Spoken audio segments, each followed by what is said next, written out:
आपण काय खातो, काय पितो, इतकंच काय रोजच्या जगण्यामध्ये आपण कोणत्या गोष्टी वापरतो आणि त्या योग्य आहेत का हे तपासण्याची गरज आहे।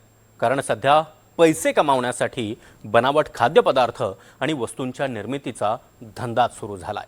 आपल्या कुणाचं आरोग्य धोक्यात येईल, कुणाचा जीव जाईल याची कसलीच पर्वा केली जात नाही। हैदराबाद, दिल्ली आणि सुरतमध्ये असाच धक्कादायक प्रकार समोर आलाय। पाहूयात।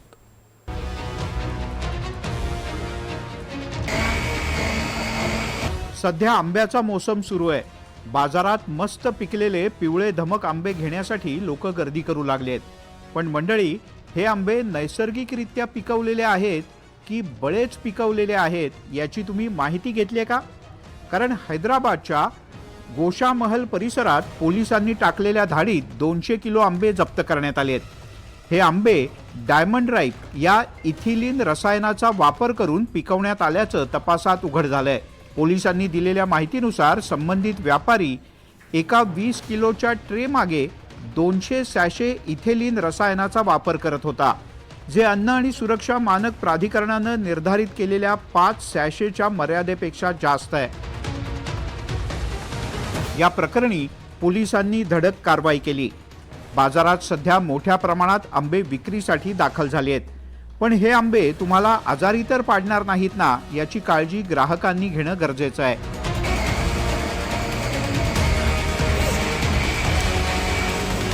हैदराबादमध्ये दुसरा एक धक्कादायक प्रकार उजेडात आलाय।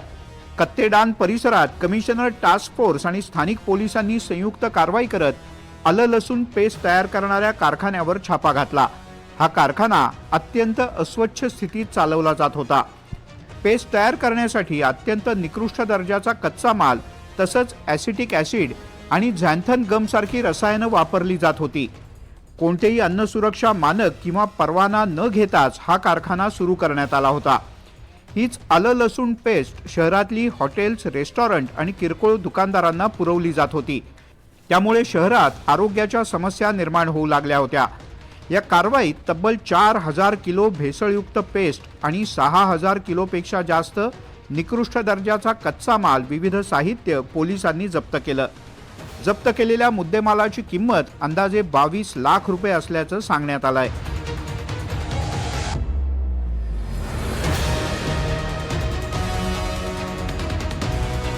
तिसरा धक्कादायक प्रकार समोर आलाय तो राजधानी नवी दिल्लीतून।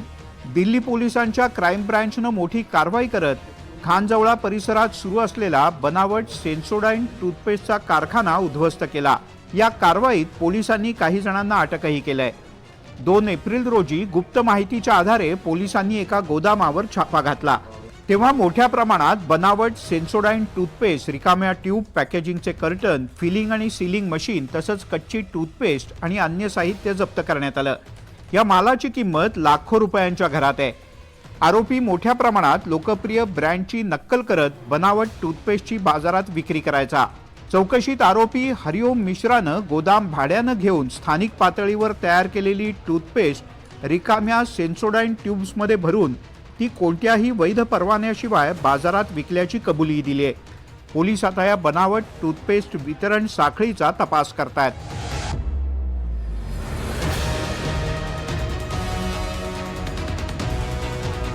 गुजरातच्या सुरतमध्ये सुद्धा बनावट पनीर तयार करणाऱ्या कारखान्याचा पर्दाफाश करण्यात पोलिसांना यश आलंय। महेश शर्मा नावाचा आरोपी दुधाचा एक थेंबही न वापरता दररोज सुमारे 400 किलो नकली पनीर तयार करत असल्याचा धक्कादायक प्रकार समोर आला। गंभीर बाब म्हणजे आरोपीनं कारखान्याचा पत्ता एका वेगळ्याच ठिकाणचा दिला होता, तर प्रत्यक्षात कारखाना भलत्याच ठिकाणी बेकायदेशीरपणे चालवला जात होता। गेल्या 2 वर्षात सुमारे 3 लाख किलोपेक्षा अधिक बनावट पनीर या कारखान्यातून बाजारात पुरवण्यात आलं अशी शक्यता तपास अधिकाऱ्यांनी व्यक्त केली आहे। लवकर आणि जास्तीचे पैसे मिळवण्याच्या नादात ग्राहकांच्या आरोग्याचा विचारही केला जात नाही।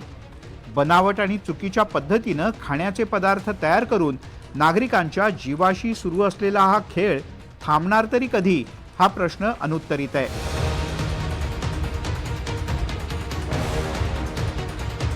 Bureau report, NDTV Marathi.